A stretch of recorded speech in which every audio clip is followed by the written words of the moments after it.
Hello everyone, সবাই কেমন আছেন? দেখতে দেখতে রোজা প্রায় অর্ধেক চলে গেছে।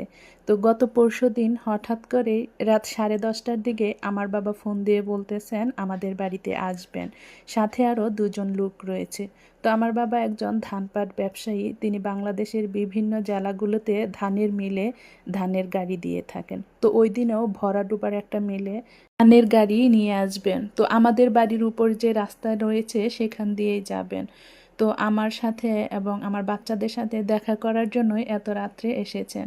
তো আমি বাবা আসবে শুনে এত খুশি হয়েছি যে ঘুম বাদ দিয়ে তখনই সাথে সাথে রান্নার আয়োজন শুরু করে দিই।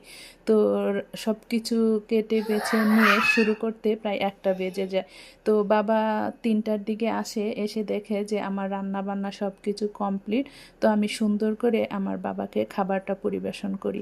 আসলে মেয়েরা বিয়ের পরে বাবার বাড়ি থেকে কেউ আসলে অনেক বেশি খুশি হয়, আর সেই জায়গায় যদি থাকে বাবা মা ভাই বোন তাহলে তো কোনো কথাই নেই।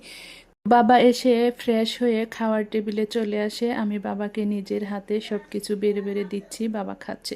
তো আমার বাবা যেগুলি পছন্দ করে আমি সেগুলি রান্না করার চেষ্টা করেছি। আসলে মেয়েরা কিন্তু বাবার প্রতি অনেক বেশি দুর্বল থাকে। তো আমার বাবা কিন্তু গুঁড়া মাছ, করলা ভাজি, দেশি মুরগির মাংস এগুলি অনেক বেশি পছন্দ করেন। তো আমার পক্ষ থেকে এই ছিল বাবার প্রতি ভালোবাসা। সবাই ভালো থাকবেন, দোয়া করবেন। আসসালামু আলাইকুম।